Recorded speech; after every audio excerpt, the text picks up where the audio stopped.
उत्तराखंड में चारधाम यात्रा का आगाज। उत्तरकाशी में स्थित गंगोत्री धाम के कपाट खुले। सुबह 11:15 पर खुले कपाट। सीएम पुष्कर धामी की मौजूदगी में खुले कपाट। अक्षय तृतीया के मौके पर कपाट खोले गए हैं। गंगोत्री धाम में भक्तों का सैलाब कपाट खुलते ही उमड़ पड़ा। सुबह 11:15 पर कपाट खुले। सीएम पुष्कर धामी की मौजूदगी में कपाट खुले। उत्तरकाशी में स्थित गंगोत्री धाम के कपाट खुल चुके हैं और आप देख सकते हैं भक्तों का सैलाब यहां देखने को आपको मिलेगा। 11:15 बजे सुबह कपाट खुले, क्योंकि कोरोना के चलते पिछली दफा 2 सालों से बहुत ज्यादा यात्रा जो वो डिस्टर्ब थी, लोग पहुंच नहीं पा रहे थे इतने सारे कोरोना प्रोटोकॉल्स को, क्योंकि फॉलो करना पड़ रहा था, इसलिए लोग जाने से परहेज कर रहे थे कोरोना के चलते, और कुछ गाइडलाइंस थी जिस कारण से सभी को मौका भी नहीं मिल पा रहा था। ऐसे में गंगोत्री धाम के कपाट खुल चुके हैं। गंगोत्री यमुनोत्री के भी दरअसल कपाट खुल चुके हैं यमुनोत्री धाम के। अब से चारधाम यात्रा की संभव हो पाएगी चारधाम यात्रा संभव अब हो पाएगी। सीएम पुष्कर धामी की मौजूदगी में आज अक्षय तृतीया, इस खास मौके पर कपाट खोले गए। गंगोत्री धाम, यमुनोत्री धाम कपाट खुल चुके हैं और आप देख सकते हैं जो भक्त है वो कितना उनका जोश हाई है। यहाँ पर सभी एकदम भक्ति में लीन हैं और नाचते हुए, गाते हुए, थिरकते हुए सब पहुंच रहे हैं मंदिर। और उसके बाद सीएम पुष्कर धामी की मौजूदगी में यहाँ कपाट खुले। आप भव्यता, साज सज्जा देख सकते हैं गंगोत्री धाम की।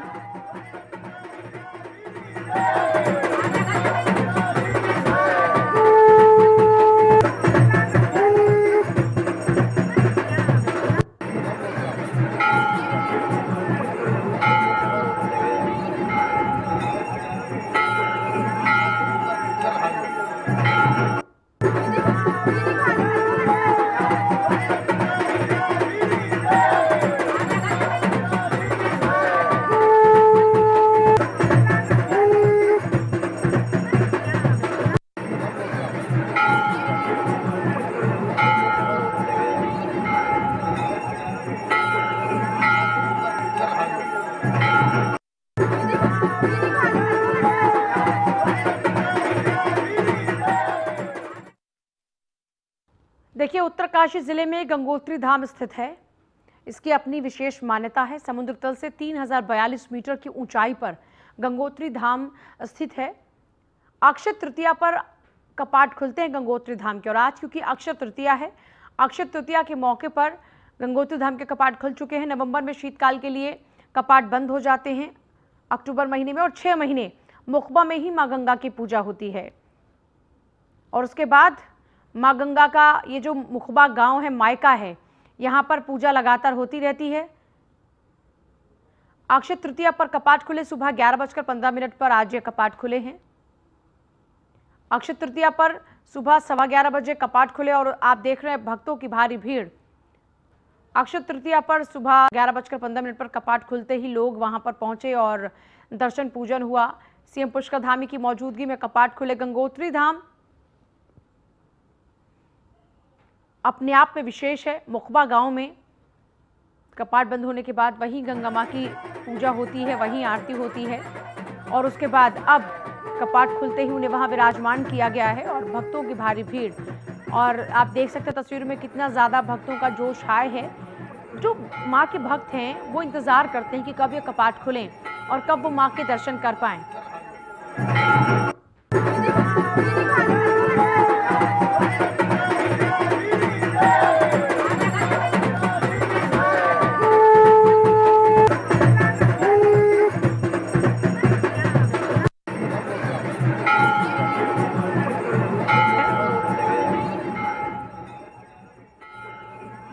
खुद पर्यटन मंत्री सतपाल महाराज हमारे साथ में हैं। सतपाल जी, इस बार चारधाम यात्रा अपने आप में बहुत खास है, क्योंकि कोरोना काल के बाद इस बार लोगों को भरपूर मात्रा में वहां पहुंचने का पूरा मौका मिलेगा। क्या कुछ इंतजामात रहेंगे, क्या कुछ नियम कायदे रहेंगे जिनके तहत लोग यहां पर चारधाम यात्रा के लिए पहुंच सकते हैं और भक्त दर्शन कर पाएंगे अपने इष्ट देवी देवताओं के? नमस्कार जी, इस समय हमारे पूरे इंतजामात, पूरी तरीके से हमारी तैयारी है, पूरे इंतजाम हमने कर दिए हैं। और खरसाली से यमुना माई जी की डोली जो है ऊपर पहुंच चुकी है। उसके बाद मुखबा से जो है गंगोत्री की डोली जो है पहुंच चुकी है जी। और आज अक्षय तृतीया के पुण्य पर्व पर दोनों पट खोले जाएंगे और खुल गए हैं इस समय तो, और यात्री वहां जाने लग गए हैं और दर्शन कर रहे हैं जी। तो ये बड़ा पुनीत पर्व है और इस पर्व के अवसर पर ये दोनों कपाट खोले जा रहे हैं। 6 तारीख को ऊखी मठ से जो है उत्सव मूर्ति चलेगी भगवान केदारनाथ जी की, और 8 तारीख को चलेगी आपके पांडुकेश्वर से जो है उत्सव मूर्ति चलेगी भगवान बद्री विशाल की बद्रीनाथ जी के लिए जी। तो इस प्रकार से हमारे ये पट खुलेंगे और यात्री जो है वो उनको मास्क पहनना अनिवार्य होगा, सैनिटाइजेशन करना अनिवार्य होगा, और जो कैरिंग कैपेसिटी है उसी के मुताबिक लोग जा पाएंगे। लगभग ऑनलाइन रजिस्ट्रेशन हुआ है, 3 लाख से ऊपर लोगों ने रजिस्टर किया है, तो यात्रा जो है अपने आप में ऐतिहासिक होने वाली है और रिकॉर्ड तोड़ने वाली है। ये सारे अपने रिकॉर्ड टूट जाएंगे।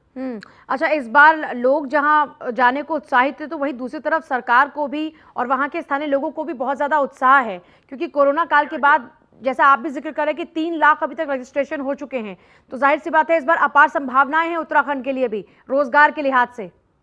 निश्चित रूप में हमारे सब तीर्थ पुरोहित बड़े प्रसन्न हैं और हमारा पुरोहित समाज बड़ा प्रसन्न है और सबको यहाँ पर जो है दान पुण्य करने का मौका मिलेगा, और यात्री बड़े प्रसन्न हैं क्योंकि नीचे बहुत अत्यधिक गर्मी हो गई है। पहाड़ का वातावरण आपने देखा होगा बड़ा सुंदर है और बड़ा यहाँ सुहावना वातावरण है, और आप देखेंगे कि यात्री जो है दर्शन करके कृतार्थ होंगे। और इसके साथ साथ हमने ये भी कहा भाई डाइवर्सिफाई यात्रा को कीजिए, जो वैकल्पिक मार्ग है उनसे दूसरे मार्गों से लौटिए, और हमारे यहाँ हमने भगवती के जो है एक सर्किट बनाया है, शैव सर्किट बनाया है, वैष्णव सर्किट बनाया है, गोलजू सर्किट बनाया है, उसका भी आनंद लें। अच्छा, कई दफा परेशानियां भी होती हैं जो यात्री यहाँ पर पहुंचते हैं मौसम के कारण, उससे निपटने की भी पूरी तैयारियां हैं इस बार? पूरी तैयारियां हमारी हैं। जहां जहां अगर कोई लैंडस्लाइड हो रहा है तो वहां जेसीबी तैनात है ताकि मार्ग को एकदम खोला जाए। हमने पीडब्ल्यूडी को पूरी हिदायत दी है और जो अधिकारी हैं और चिकित्सा अधिकारी हैं उनको भी तैनात कर दिया है, डॉक्टर्स तैनात हो गए हैं। तो पूरी तैयारी हमारी है कि यात्रा ये सरल हो और सुरक्षित हो। चलिए, आपका शुक्रिया बातचीत करने के लिए। देखिए, यात्रा सुगम और सुरक्षित हो, सतपाल महाराज पर्यटन मंत्री हमारे साथ में थे, उनकी तरफ से कहा गया कि इसी को लेकर पूरे इंतजाम किए गए हैं।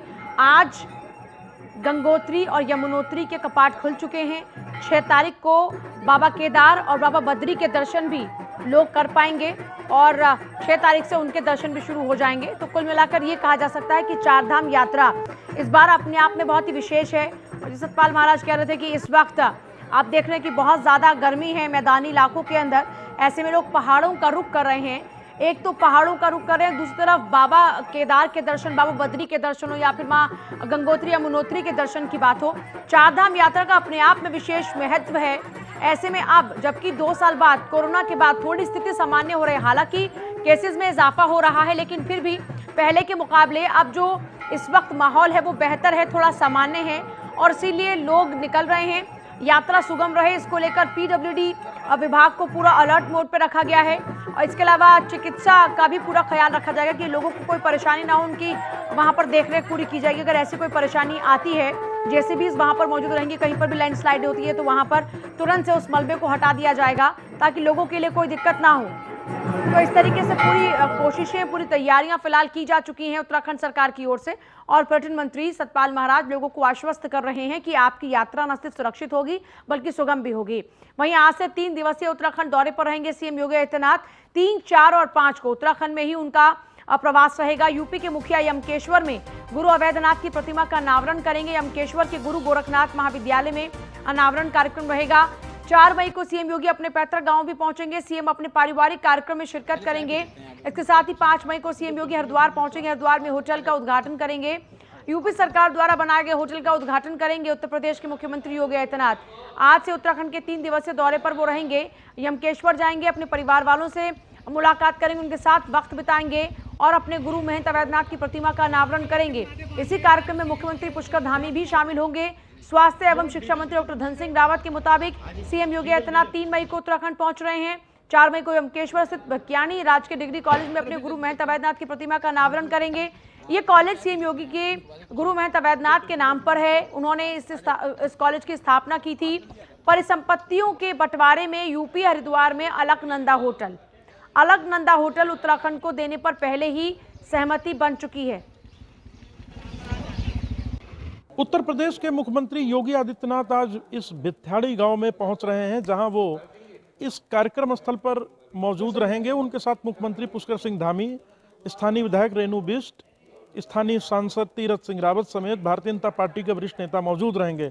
करीब 1 घंटे मुख्यमंत्री योगी आदित्यनाथ इस जनसभा को, यदि मैं इस कार्यक्रम स्थल को दिखाऊं जहां कुर्सियां लगाई गई हैं, यहां मौजूद रहेंगे और लोगों को संबोधित करेंगे।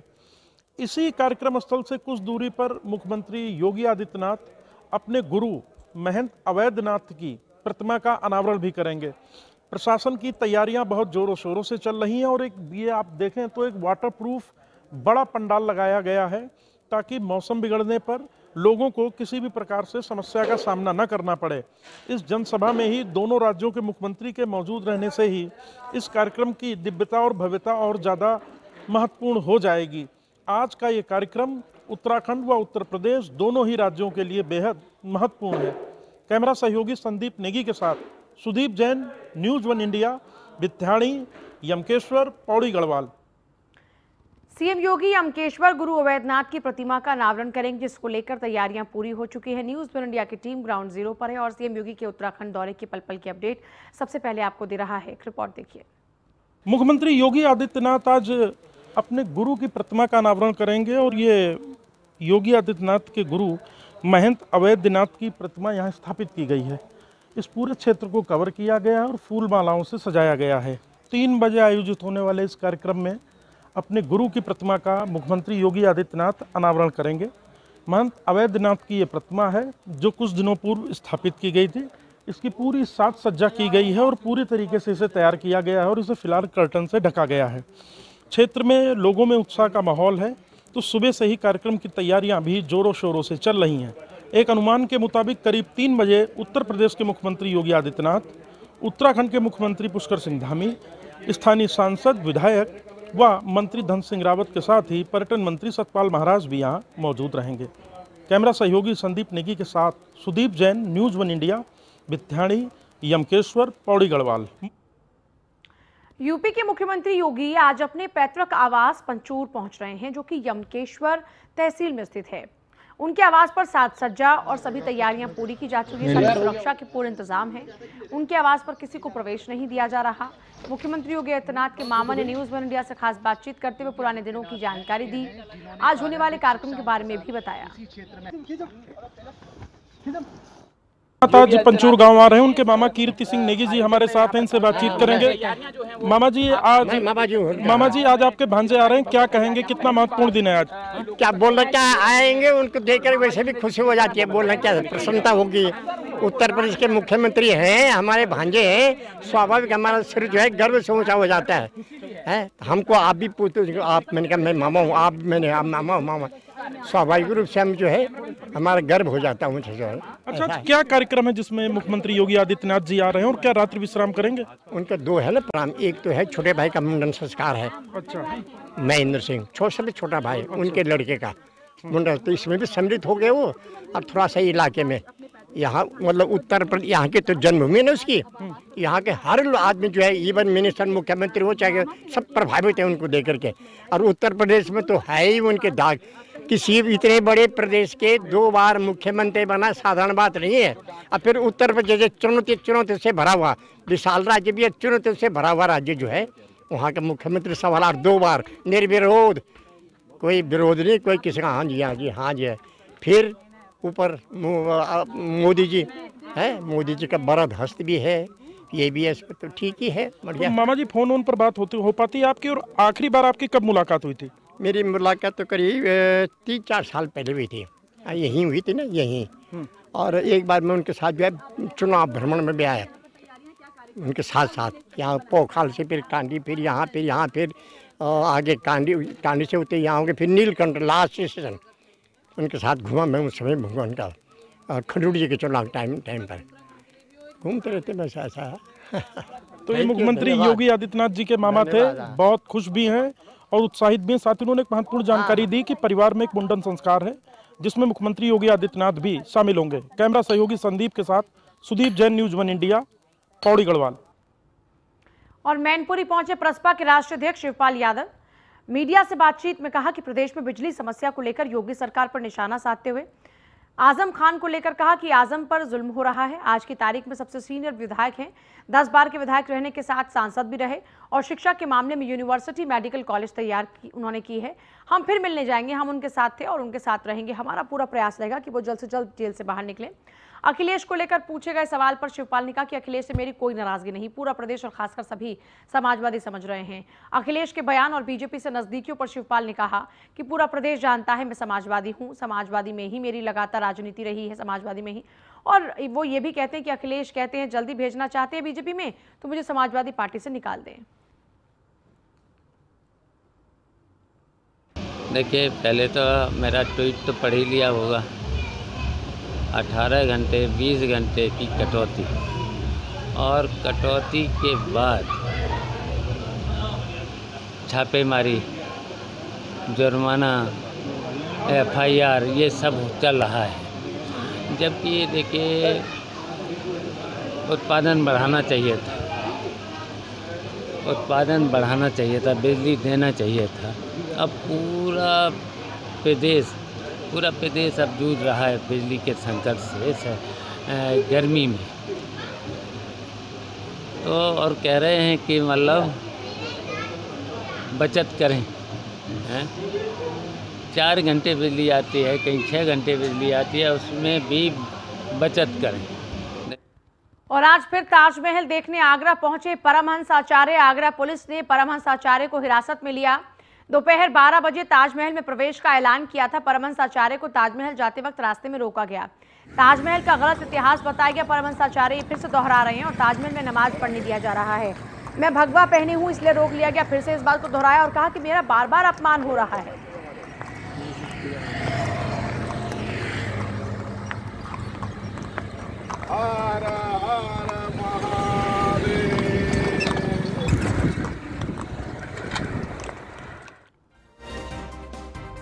आज फिर ताजमहल देखने आगरा पहुंचे परमहंस आचार्य, जिन्हें रोक लिया गया। इसी वक्त पुलिस ने रास्ते में रोक लिया। परमहंस आचार्य को पुलिस ने रास्ते में ही रोक लिया। परमहंस आचार्य ने न्यूज़ 1 इंडिया से खास बातचीत भी की है, वो भी आपको सुनवाएंगे। लेकिन इस बीच आपको बता दें, दोपहर के 12 बजे ताजमहल में प्रवेश करना सिर्फ ऐलान किया था, बल्कि वहां जाकर पूजन का भी ऐलान किया था। आपको बता दें कि इससे पहले भी जब वो ताजमहल पहुंचे तो उनकी तरफ से ये आरोप लगाया गया था कि उनके ब्रह्मदंड और उनके भगवा कपड़ों के कारण उनको एंट्री नहीं दी गई। और साथ ही साथ उन्होंने ताजमहल के इतिहास को लेकर भी सवाल दागे और कहा कि यहाँ पर भगवान भोले शंकर की पिंडी दबी हुई है और इसका इतिहास यही है। यह ताजमहल नहीं बल्कि तेजो महालय है और तेजो महालय वापस हमें मिलना चाहिए। वो अब फिर से आज पहुंचे, आह्वान किया कि 12 बजे वहां पहुंचेंगे और पूजन भी करेंगे। इसके बाद आपको बता दें कि पुलिस ने उनको हिरासत में ले लिया। आज फिर ताजमहल देखने आगरा पहुंचे परमहंस आचार्य को पुलिस ने हिरासत में ले लिया। आगरा पुलिस की हिरासत में परमहंस आचार्य ने कहा कि मुझे फिर से ताजमहल यानी तेजो महालय, क्योंकि उनकी जुबान में ये तेजो महालय है, तो वो कह रहे कि तेजो महालय जाने से मुझे फिर रोक दिया गया।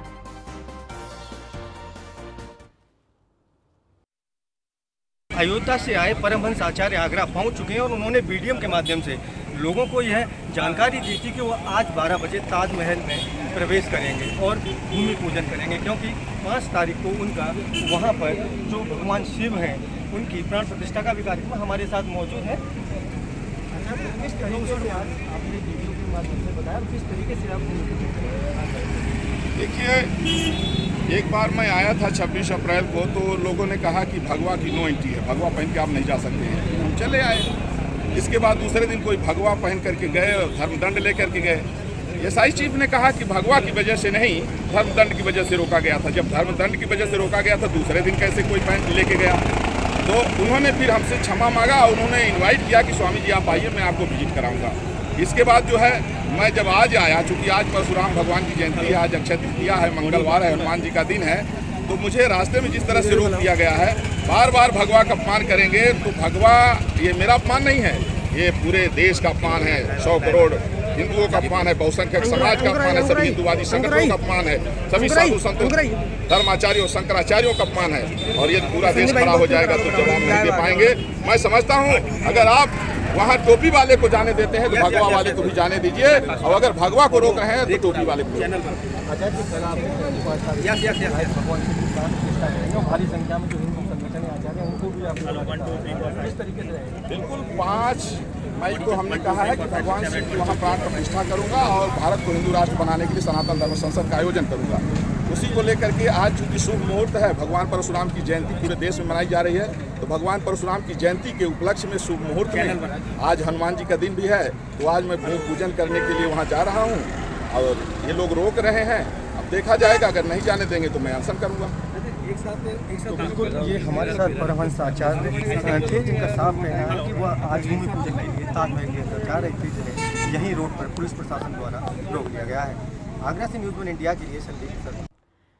आप देखेंगे पूरे प्रोटोकॉल को यहाँ फॉलो किया जा रहा है। कई यहाँ पर पुलिस अधिकारी आपको मौजूद नजर आएंगे परमहंस आचार्य के साथ में। आपने देखा तस्वीरों में। कृष्णा त्यागी हमारे साथ, मेरे सहयोगी इस वक्त आगरा से जुड़ रहे हैं। कृष्णा, तेजो महाल्य बताकर फिर से नया विवाद शुरू हो चुका है और लगातार हम देख रहे हैं कि तेज महल को तेजो महाल्य बताकर परमहंस आचार्य न सिर्फ एंट्री की जिद किए बैठे हुए हैं, बल्कि बार बार गंभीर आरोप भी लगा रहे हैं। फिलहाल क्या कुछ स्थिति बनी हुई है वहां?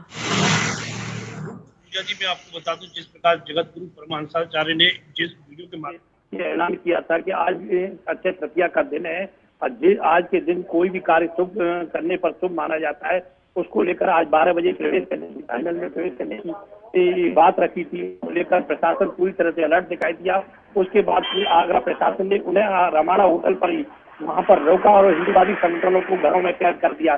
जो 27 अप्रैल को हिंदूवादी संगठनों ने धरना प्रदर्शन किया, हनुमान चालीसा किया, उन हिंदू संगठनों को भी उन्होंने वहां पर घरों में कैद कर दिया और उसके काफी तीखी नोकझोंक होने के बाद जो जगत गुरु परमहंसाचार्य थे, उन प्रशासन की काफी तीखी नोकझोंक हुई।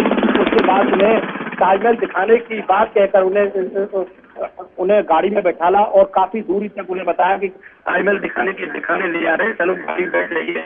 लेकिन उन्होंने इस बात को मानने के बाद बताया गया कि आगरा ताजमहल से करीब 25 किलोमीटर दूर जहाँ कीटम झील स्थित है, वहां पर उन्हें ले जाकर बैठाया गया है, उनसे बातचीत की जा रही है। लेकिन वो इसी जिद पर अड़े हुए हैं कि मुझे ताजमहल में प्रवेश करना है और मुझे वहां पर पूजा अर्चना करनी है। तो निश्चित तौर से ये कह सकते हैं कि आगरा प्रशासन उन्हें पूरी तरह से आंख बिचौली का खेल खेल रहा है उनके साथ। और उन्होंने जगत गुरु परमहंसाचार्य ने यह भी बताया कि जब टोपी वाला उसमें प्रवेश कर सकता है तो भगवाधारी क्यों नहीं हो सकता। लगातार पहले 27 तारीख को आया, उसके बाद आज में आया। अभी तक जो कोशिश की जा रही है वो उनके भगवाधारी होने के कारण नहीं, बल्कि वो जो पूजन की जिद लिए बैठे हुए हैं, क्योंकि उनके इस प्रयास से या इस कदम से माहौल खराब हो सकता है और इसीलिए उनको लगातार रोका जा रहा है।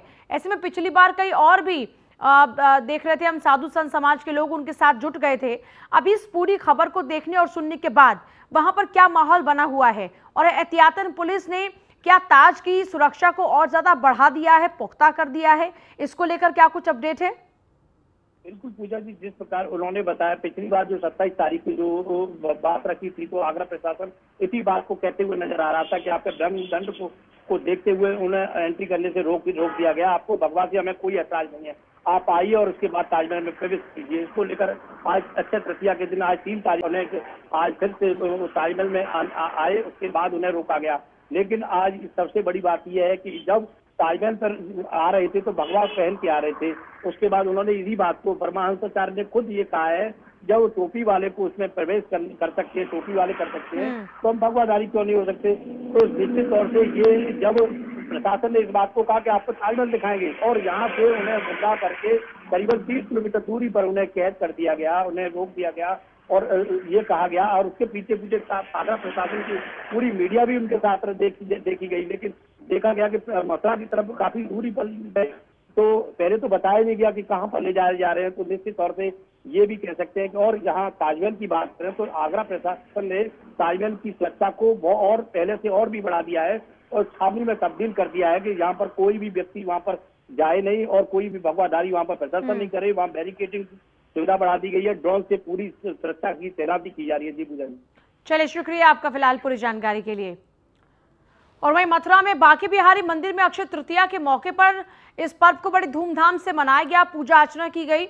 इस मौके पर ठाकुर जी सुबह के मौके पर राजा के भेष में चरण दर्शन दिए और यहाँ पर देखिए कैसे भारी भीड़ उमड़ पड़ी लोगों की उनके दर्शन के लिए, उनके चरण दर्शन के लिए ही आप देख सकते हैं कैसे लोगों का भारी हुजूम यहाँ पर आपको नजर आ रहा है।